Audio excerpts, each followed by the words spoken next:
سبحان من تعن الوجوه لجوده وله سجود أوجه عجباه سبحان من شهدت بوحدته الورى رب تعالى لا إله سواه.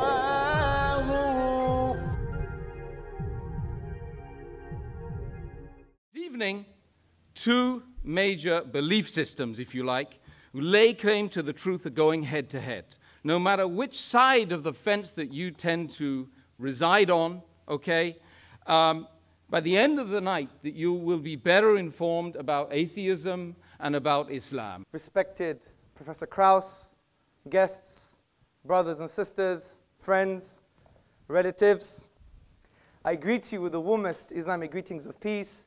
Assalamu alaikum wa rahmatullahi wa barakatuhu. But the question is, can we have an infinite past? Does the infinite make sense in the real world? Now, clearly, theists and atheists can agree on one thing. If anything exists at all, there must be something preceding it that always existed. How did this eternally existing reality come to be? The answer is that it never came to be. It always existed.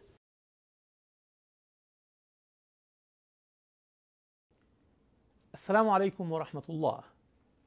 Peace be with you. Welcome again to another episode of our program Past Guidance. With me today, a special brother who's visiting the United States from England, and I'm meeting with him in Irving, Texas. Brother Hamza Tzortzis. He's a da'iyah, meaning a man who calls people to Islam. He is specializing in debating and defending Islam, an apologist also for Islam. His mission is to invite people to see the beauty of Islam. And today we're going to share his story, how he saw this beauty, and see the steps he took on the path of guidance. I hope you enjoy this program with us, and let me, on your behalf, welcome our brother Hamza today. Welcome, brother, and thank you for being with us. Assalamu alaikum. Wa alaikum salam wa rahmatullah. Thank you for having me. It's a pleasure. What I would like to start with you is to give us and give our viewers a little background about yourself, how you grew up, the environment you grew up with, your education, and geographically, where did you live in Europe before you settled, if you were not born in the United Kingdom? Bismillahir Rahmanir Rahim. My name is Hamza Andreas Tzortzis, and I come from a Greek background. Both of my parents are Greek. My dad is from the mainland Greece, born in Athens, but originally from northwest Greece. My mother is ethnically Greek, but born in Cyprus. And they both came to England in the 1970s, and I was born in England, 1980. So that makes me 33 years old. MashaAllah.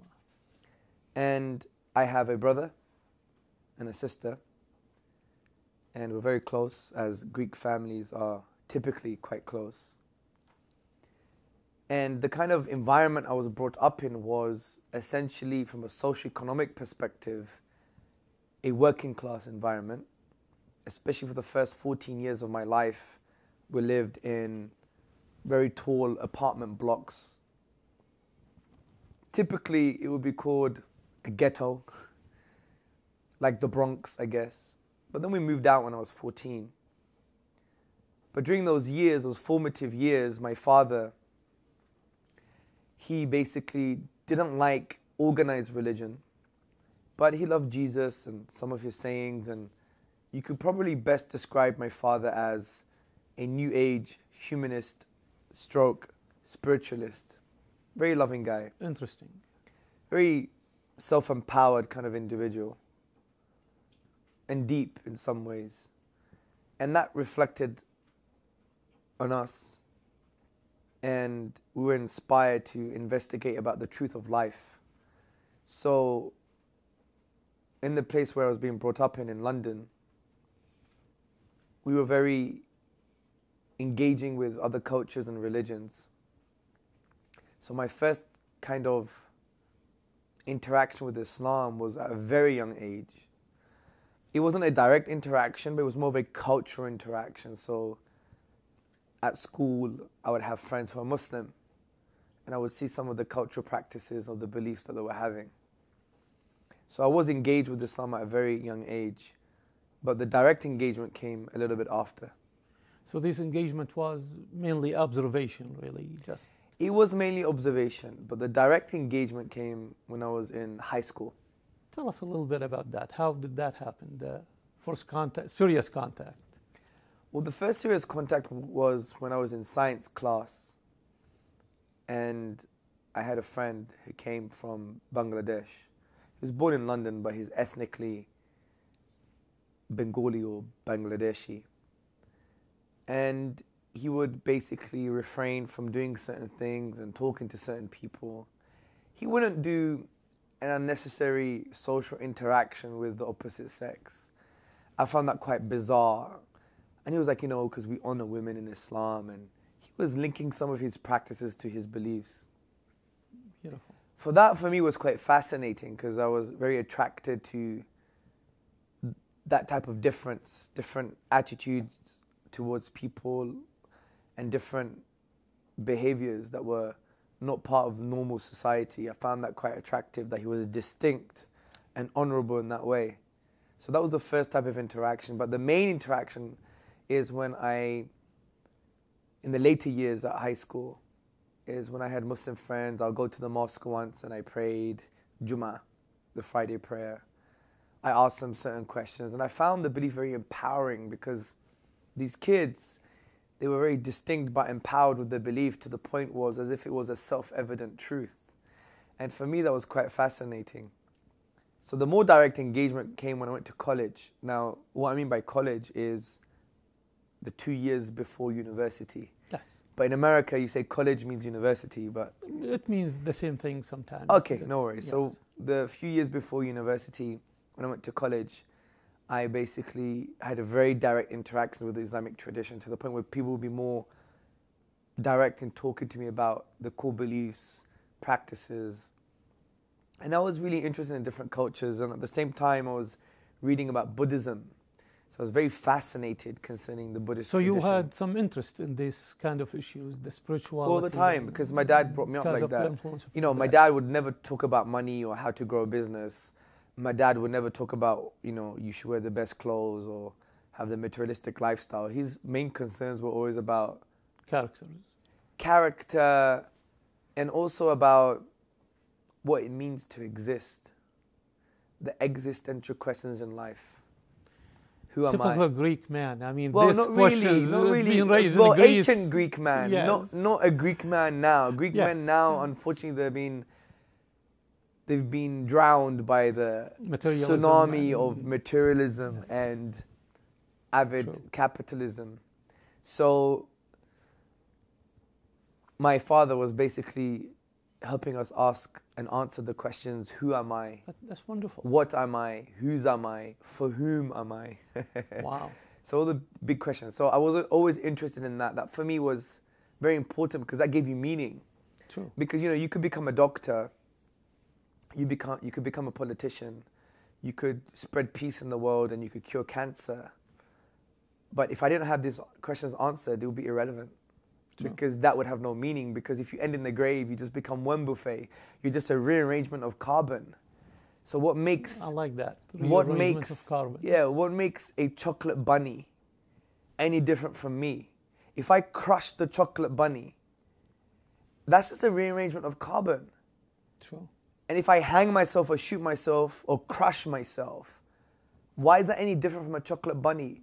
From a materialistic, physicalist, scientific perspective, it's just a rearrangement of carbon.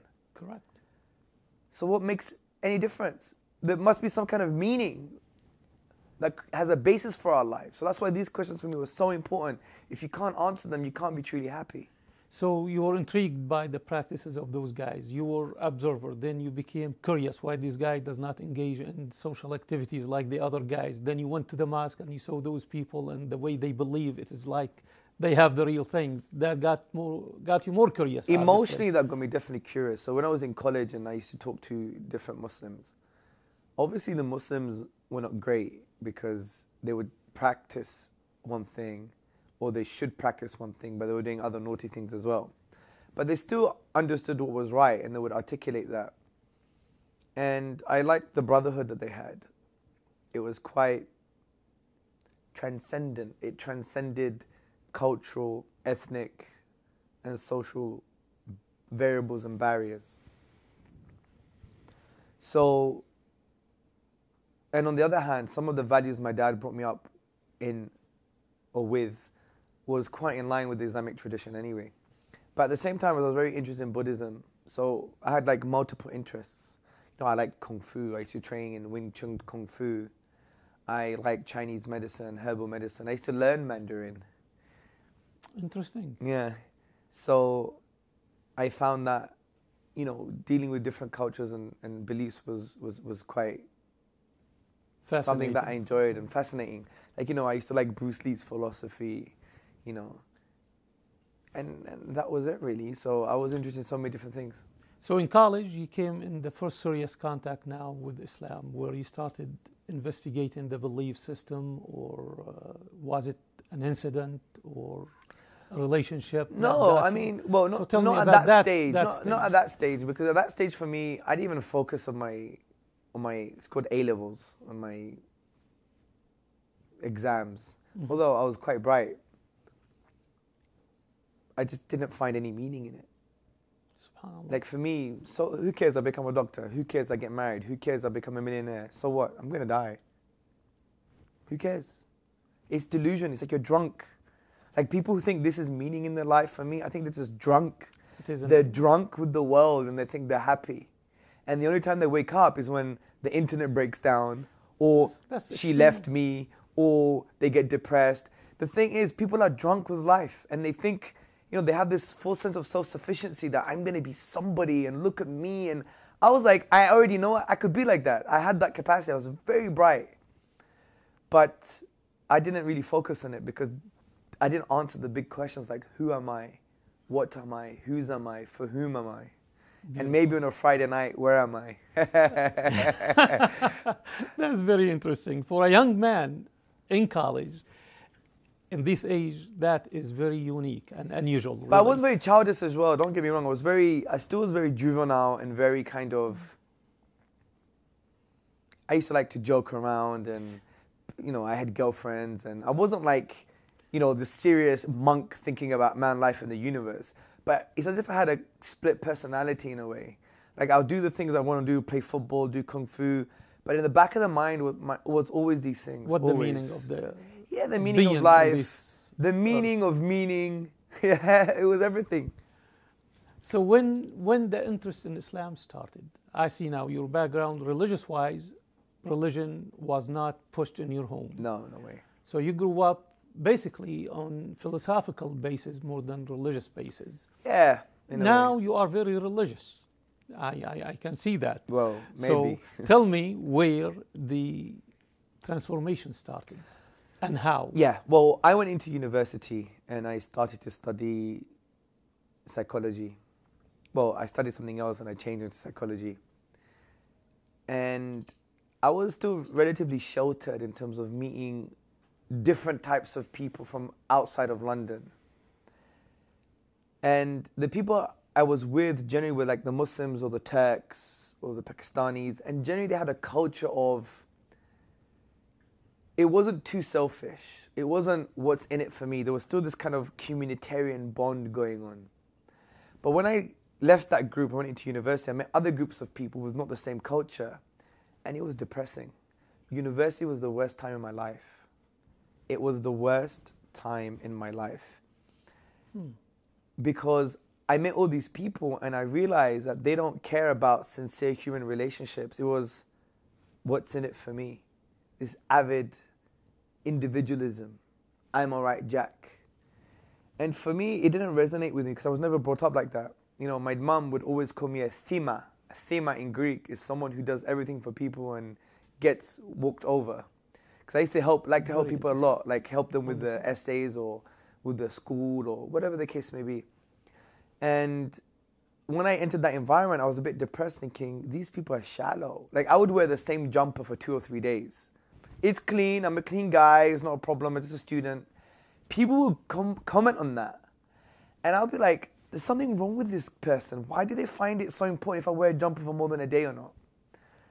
And it's a shallow culture. So you're living your life from spiritual, basically, if we want to say, perspective, while the materialistic people around you were making it difficult. Well, it wasn't just they were materialistic, it was like, this is the culture of some Western institutions and people working or studying within them. That it's about me, where I'm going to go, who I'm going to be, me, myself, I, is as if their self becomes their own deity. So your values basically were in Well, it was conflict with misaligned, existence. totally misaligned, totally.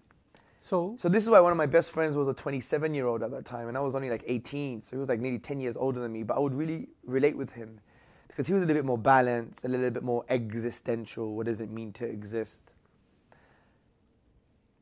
And yeah, it was a bit of a difficult time at university. I didn't really resonate with people too much. yeah. So now, Islam came to your life somehow. Well, it came when I left uni because I basically, a big issue happened at university and I had to take a year out and redo this module. And the situation wasn't my fault, but everyone got blamed and it's just a long story. But the point is, I left and I said, what am I going to do with my life now? I have to do something in this year. I can't just do one evening class. So I applied to different jobs and alhamdulillah, I was so fortunate by the will and mercy of Allah that I got offered a job as a project officer, student project officer, which was in the realm of project management. And in this job, they threw money at me. Prince 2 training, PMI training, MashaAllah. ISEB training. And as how old was I? 20 or something? I was getting all of this training and it really facilitated a career for me. So in this job, I basically was somebody who was young, but yet very loud and expressive and wants to bring people together and was real. I didn't do office politics. I would just cut to the chase. Good. And they liked that about me. And I found that quite interesting because there were some really, really nice English guys there because the office was in England. And he always said to me, never change, be like this. So as you do in this kind of working environment, there was a Christmas party. And during this Christmas party, we said we're going to go on the boats, Christmas party boat. Now, my office was where the police IT organization was. That was my organization. Now it's been disbanded, it doesn't exist anymore. But it was linked to the government. We're doing IT systems nationally for the police. And my office was on the 9th floor on the River Thames, facing St. Paul's Cathedral. It was a beautiful view. And there was a boat nearby, and we'd walk to it. And we would basically have the Christmas party there. And I wasn't a very good dancer, to be honest. So I wouldn't dance, and I wouldn't drink hardly. I used to love milk rather than drink. As my dad always says, this is a milk family. Yeah, we don't drink. We're a milk family. Even my dad is 65 years old and he just drinks milk all the time. Yeah. Nothing better than that. Of course. So I was trying to dance, and then this particular lady came towards me, and alhamdulillah, she was relatively attractive, right? So I never wanted to dance, I always wanted to talk to people. And that was one of my, what I call personal diseases, that I wouldn't talk to people that I'm very close with, but I would talk to strangers. And connect with them in an amazing way. But close people, I would just basically want them to not say anything, but just be next to me. It's very weird. It must have been maybe something bad happened to me when I was younger. I don't know how to explain it. So I wanted to engage with this person, and I found out she was Muslim. And I was like, hold on a second. You're not supposed to be here. I know my Muslim friends wouldn't be here. Exactly. And she thought I was like some kind of mufti or some kind of imam saying, undercover imam. And I was like saying to her, they don't respect you. Look, you're beautiful. They're going to just take advantage of you. And I took the drink out of her hand and I bought her an orange juice. Bold move. Bold move, but I was always like that. Yeah.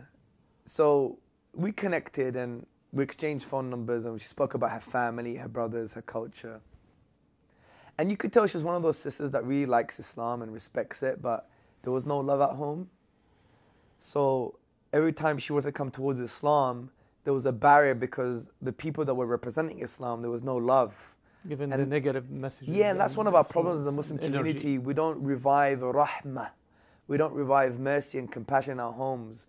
Although the Prophet ﷺ said, be loving. He said, if you love somebody, tell them.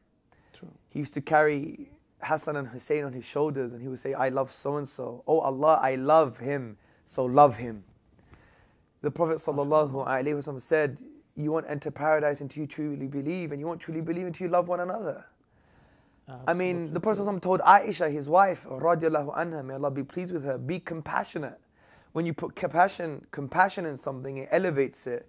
When you remove compassion, it degrades it. I mean, this is our tradition. True. As Ibn Qayyim al-Jawziyah, the 14th century theologian, said, where you see rahmah, where you see mercy and compassion, you must see Islam. So True. she's a product of him, right? I never blamed her. But anyway, we didn't meet. I lost her number, she lost mine. And what happened is, I think after a couple of months, I got a call in my office from the HR department, which was a few floors above me. And they said, Mr. Tzortzis, we have so-and-so on the line. I was like, wow, she found me. Yeah. I was actually quite happy because I thought she was a really nice girl, right? And we started dating and having a conversation and being friends. But even during that period, I used to read this book by an Egyptian scholar. I forgot his name now. It's called Islam in Focus. It's a very old book. And I used to read about Buddhism too, but when I would meet her, I would always talk about Islam, but at the same time, we wouldn't be interacting the way Islam wants. But I was still trying to preach to her, even though I wasn't a Muslim. Even in her... That's very interesting and unique. Of I've course never heard that Yeah, I before. know. Well, you know, that's crazy stuff. And on her wall, I remember I would stick big articles on her wall about Allah and Quran. I would write notes for her. Anyway, to cut a long story short, she had to move back up to her town. She was studying to be a teacher. She had to go get married or whatever happened. And then she calls me and basically says, after a while, that I just want to let you know that I'm praying 5 times a day and I'm wearing hijab. Yeah. Allah. It's quite special. So,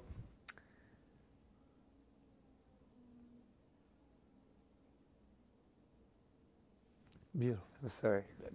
Marvelous. Alhamdulillah. So that was really troubling for me because I wasn't a Muslim, and that made me realize how you guided her. And you were not following the same guidance yourself. Well, I needed to think about my life. That was the big problem. So I went to Greece, and I remember I was reading Quran in the English language and the life of the Prophet Muhammad upon him be peace. And I learned how to pray. I learned how to pray myself. I learned how to recite Surah Al-Fatiha, Surah Ikhlas, in Arabic or myself. And I used to pray. I remember I used to go to the mosques, right, in England.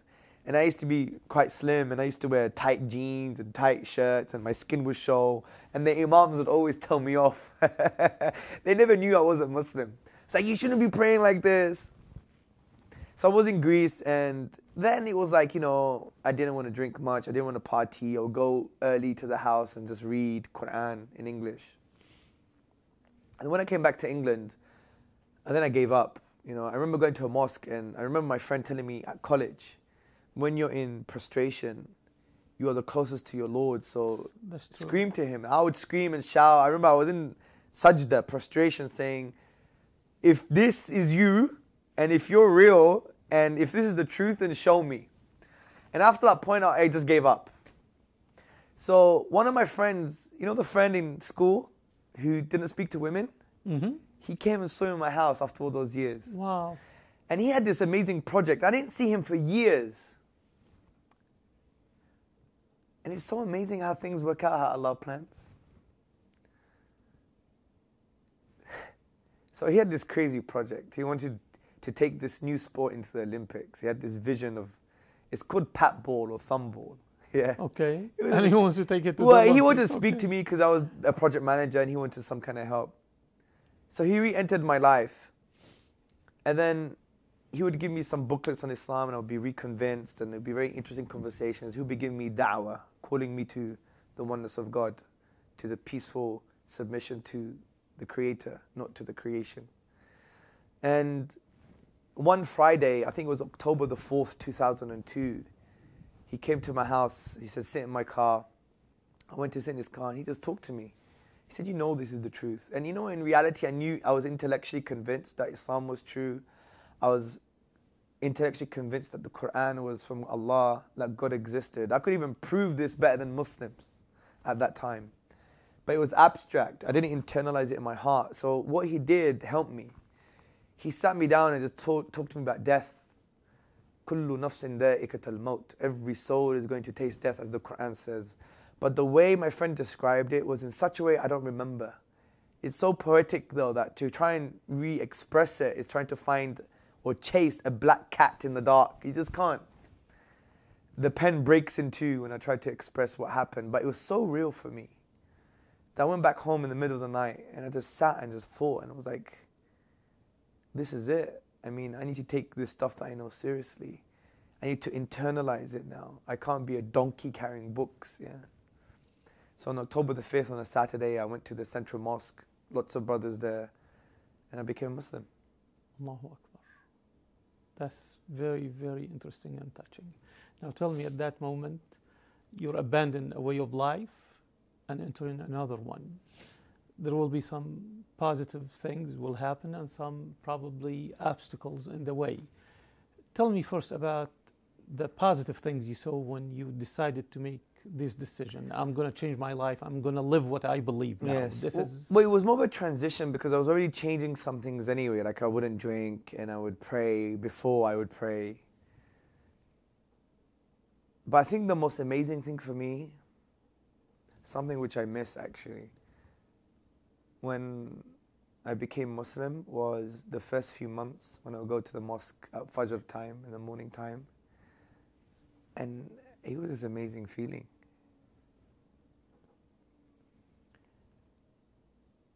The obstacles.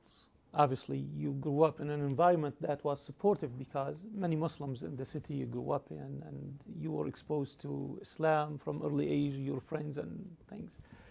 I'm sure you'll have some obstacles. Did you have any issue with the family? Any issue with the previous friends, the career?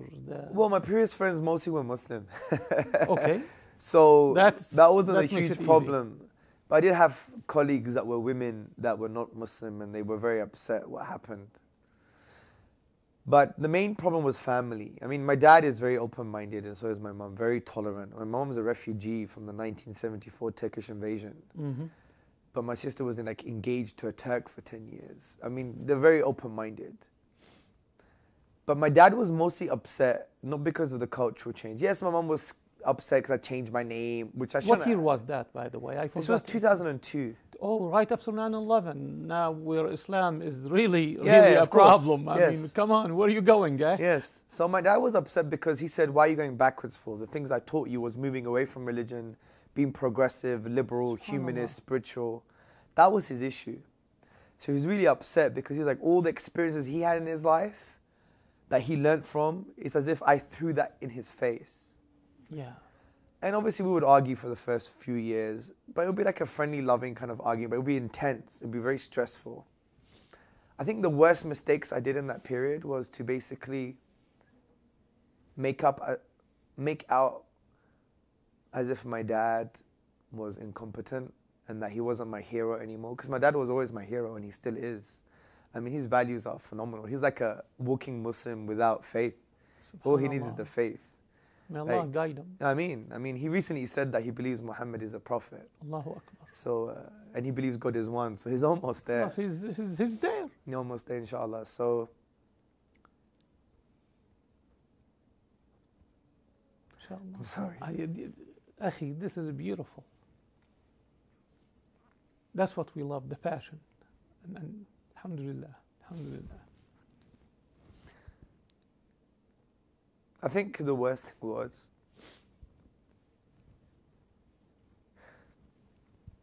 and this advice to new Muslims, that subconsciously, just because you've found the truth, you think everyone who loved you is baseless now.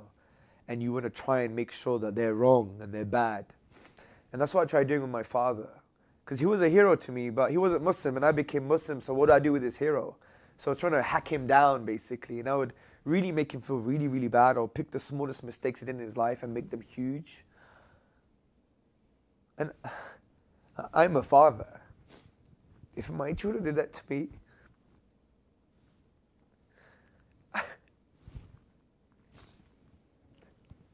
it will be devastating.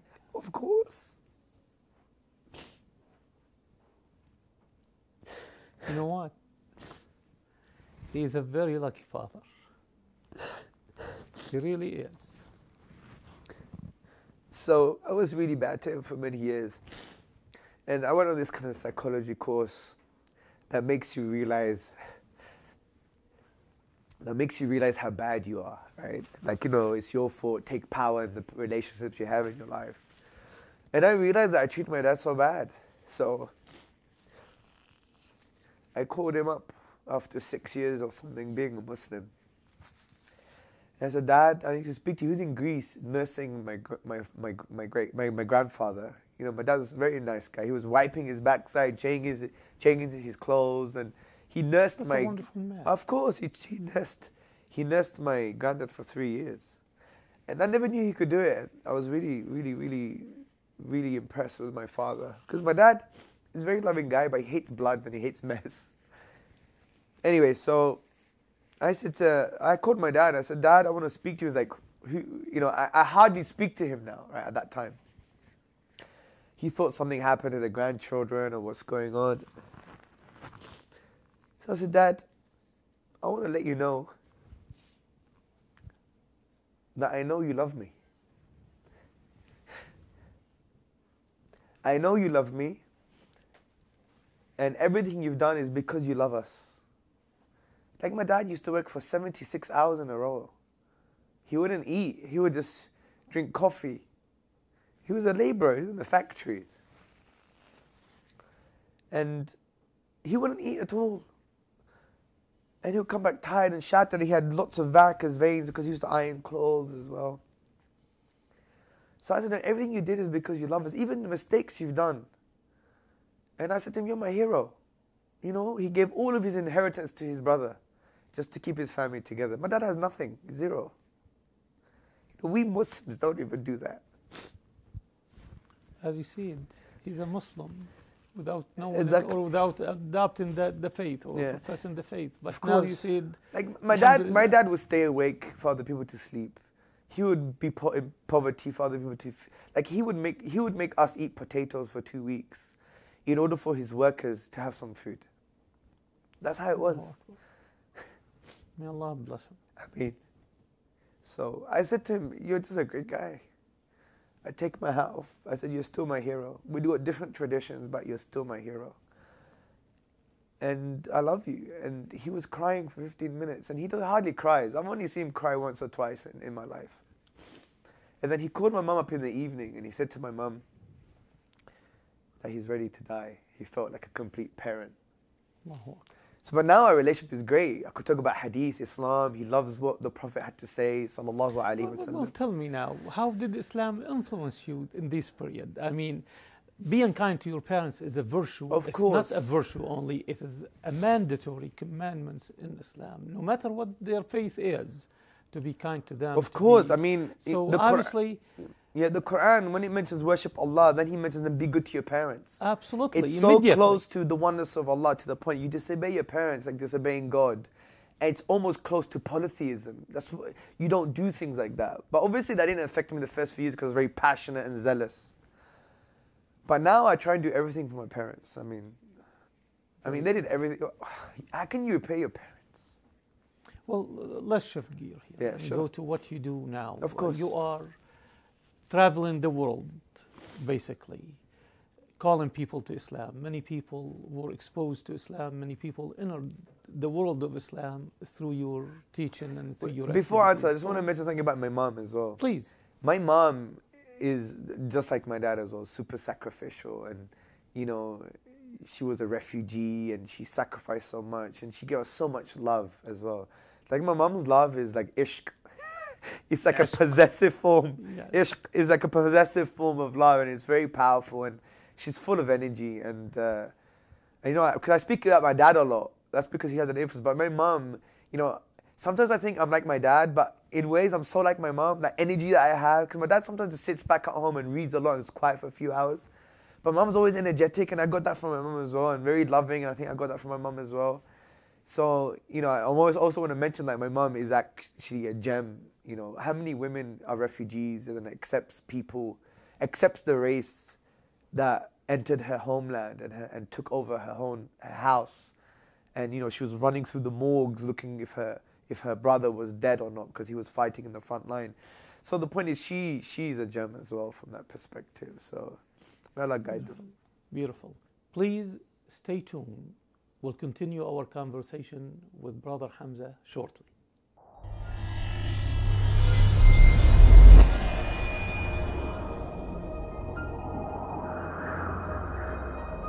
Brothers and sisters and friends, the Quran is an ocean.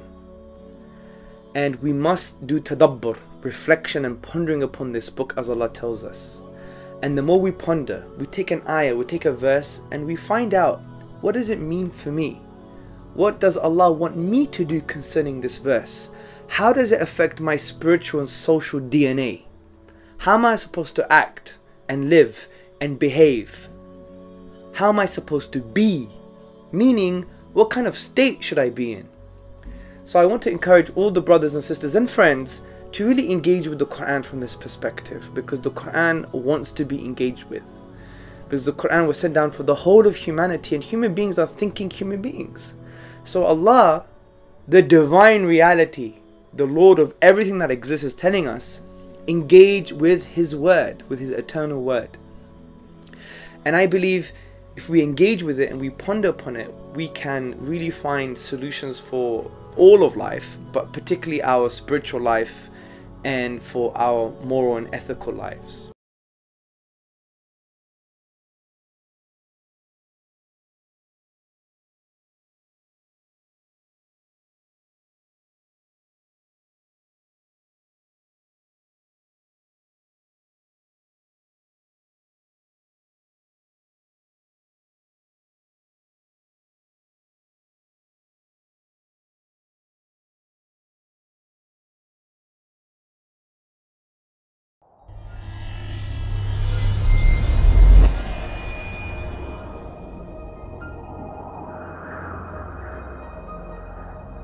Now, the work you do, back to that, obviously you studied. Now you are a Muslim. And by the way, this reminds me of Oprah Winfrey. It's like the Oprah show. Well, you're genuine, brother. Yeah, well, sure. You really are. Sure. And I would like to tell your dad, you should be proud of this man. You're lucky, you're blessed actually to have a son such as Hamza. Sure. And what I want to touch on now with you is, you entered Islam, and from the short time I've listened to you, I interacted with you, you expressed a great amount of knowledge. So obviously now you are on a path of, I don't know, was it searching or enhancing yourself, elevating yourself? Can you talk about this period of time, preparing yourself as a Muslim? Now, mashallah, you're leading movements. Well, I need to I was always, you know, brought up to express myself, and if I believe in something, I'm going to try and speak about it. For example, I used to love Kung Fu and Bruce Lee and Wing Chun and Chinese medicine. I would always speak about it. So it was natural that if I adopted Islam and I found it was the truth, I'm going to speak about it. So I was really interested in researching concerning Usuluddin, the foundations of the religion, the Quran, God's existence, the miracles of the Quran, etc. Were you doing that on your own now, or you have a mentor, a teacher? Well, now we have shaykh? mentors, but in the beginning I was on my own. It was a very lonely place. The state of da'wah, the state of calling people to Islam in 2002, 2003 was a very lonely place, generally speaking, right? Right. But now it's different. We have ulama, mashayikh, we have scholars that help us, activists. Yes. It's a great time now. Now is a juncture point in history. But that time was a little bit lonely. And so I was interested in that stuff, and I got into the lecture circuit at universities to talk about the Quran and talk about why I became a Muslim, to talk about the kind of intellectual foundations of the religion. Right. So since then, that's what we've been doing. We've been engaging with atheist academics, and we've been talking about Islam and writing and reading, and we've done lots of mistakes. But that's the nature of the da'wah, is the one who has never done mistakes in the da'wah before has never done da'wah before. So you learn from the mistakes. And now we're there. Now we're here to train people and to create new leaders and to create people to saturate the kind of intellectual market so we could really have a voice. And that's very important because we need to articulate a warm, compassionate case for Islam to the wider society. See, you grew up in an environment totally different from the environment. It is in the West, but totally different from the American environment. Yeah, sure. So we have Muslims here who are passionate, who are engaging in the da'wah. However, the field is totally different. You yourself, you had the privilege of being around Muslim students. There are towns here where there is no Muslims whatsoever. And contacting a Muslim is an adventure, okay? I experienced that myself. So what do you have to say to the non-Muslims when they are approached by a Muslim, or when they want to have a relationship, whether a business relationship or social relationship or academic relationship with Muslims? Some people have fear, some people have hesitation, especially after 9/11, people here changed. You know, I was at one of the Islamic centers yesterday, the day before yesterday. We had an open house. And we invited the non-Muslims, the Texans, to come and sit with us. Yes. And there was many non-Muslims there. And I was advised by some of the Muslims, be a bit careful, don't be too preachy. And I said, forget that advice. I'm just going to be myself. Wonderful. So I was myself, and we engaged in such a way.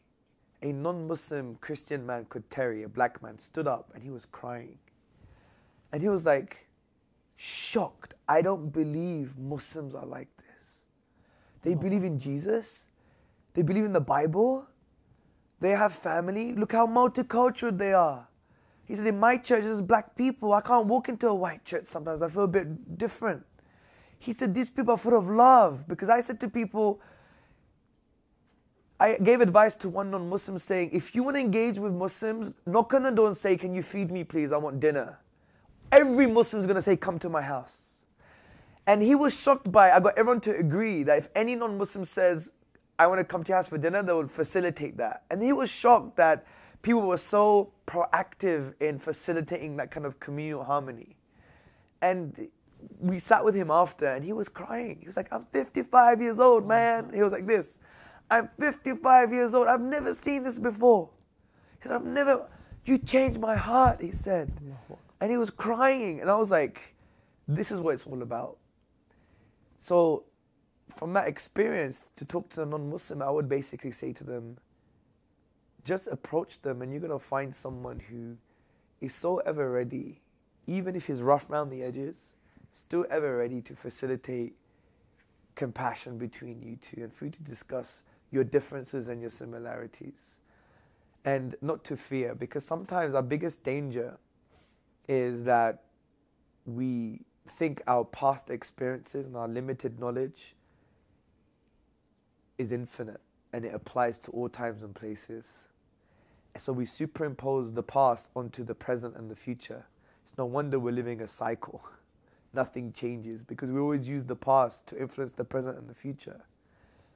What we need to do is to divorce that and say, right, whatever I saw on Fox News, or whatever I saw on the media, or whatever I saw with another person, or my interactions and experiences are just that, past experiences. If you learn to divorce them from the true reality, from the present, then you always come towards new realities with a blank canvas. And that means you'll have a new realm of possibility to achieve what you can with others and connect with them in ways that you've never connected before. And that's what we need to do. And this is quite Quranic as an ethic, because Surah Baqarah, chapter 2, verse 30, God says He's going to send down Adam as a vicegerent to take care of the world, the earth. What do the angels say? You're going to send someone that's going to create bloodshed? And God, Allah says, I know that which you do not know. Meaning, the angels had limited knowledge and experience, and they thought the new reality would be the same thing. But Allah says, you don't know what's going on. Don't use your limited experiences and reality to superimpose on new things. It's always new and fresh. It's always a new realm of possibility. And that's what we need to have with human beings. Forget the baggage and just treat them as they should be treated, inshallah. There are so many people out there, just like yourself, soul searching. They are trying to find a spiritual home, really. Yourself, you're on that mode before you became a Muslim, and the trigger was this conversation with a friend about death. How do you advise, or what would you say to the Muslims who are trying with some people they know, whether a relative or a friend or a neighbor or a colleague, and this person is almost there? So what would you tell them so they can make that switch, and that night happen to them, so they can go and think, and the next morning they say, this is the path I want to choose? The Quran as a percentage gives us the approach. Like 90% of the Quran is emotional, spiritual, 10% is intellectual. So that's the kind of dose you should give to people. Like, God's existence and the Quran being a miracle is very easy. You could do that in 5 minutes. It's intellectual gymnastics. But the implications of that is the difficult thing, the emotional thing. So one thing to do is to remind them of God's love for you. Because the Prophet Muhammad, upon whom be peace, said that God loves us more than our mothers love us. True. And to understand that God is really, if you want to summarize the Quran, God is basically screaming at us saying, you are slaves. You didn't choose your birthday, your birth, your ethnicity, your gender, your name, your DNA, your socioeconomic status. You didn't choose any of these things. You're enslaved to context. You didn't choose the ism and the schism that you're conditioned to believe that beauty means you have to be like, I don't know, L'Oreal because I'm worth it, right? Or, you know, all that stuff. You're enslaved to social context and to your own context. You have so many slave masters. Your boss, your parents, your boss's boss, society, your politician, your senator, your governor. Everybody wants something from you. And they don't really know what's truly best for you. And God says, hold on a second. I'm your Rabb. I'm your master that loves you and nurtures you. And I know what's really best for you, so connect to me. Free yourself from this slavery and liberate yourself by worshipping me. It is no wonder the word ruh, the soul in Arabic, in the Quran, shares the same root as the word raha, which means liberty and serenity. So the ruh, the soul, wants to achieve this liberty, and it can only be done so by connecting with your nature, which is to worship God and to love Him. Worship means to love Him, to know Him, to obey Him, to serve Him. And if you do that, everything falls into place. But people are so busy worshipping themselves and their own ego. And that's the problem. And that's Islam. That's the most simple way of putting the whole narrative. And that's why the famous poet, Iqbal, he was the poet of the East, he said an amazing poem. He said, this one prostration that you find too difficult frees you from 1,000 prostrations. Allahu Akbar. Yes. This is a beautiful statement and notes to end this program with. I wish we had more time. It's very interesting, and I pray that we get together again and Inshallah. we do much more programs about these spirituality aspects of Islam and the spiritual approach to bring people to Islam. That's what people want. Many intellectuals there, materialism is controlling everything, and people lost their souls, and they need somebody to guide them. Thank you so much, Brother Hamza, for being with us. My We pleasure. appreciate it. And may God be with you, Ameen. guide you, Ameen. and guide through you too. Ameen. Thanks again. Thank you for watching, and I hope you enjoyed this episode, and we look forward to seeing you again. Assalamu alaikum. Peace be with you.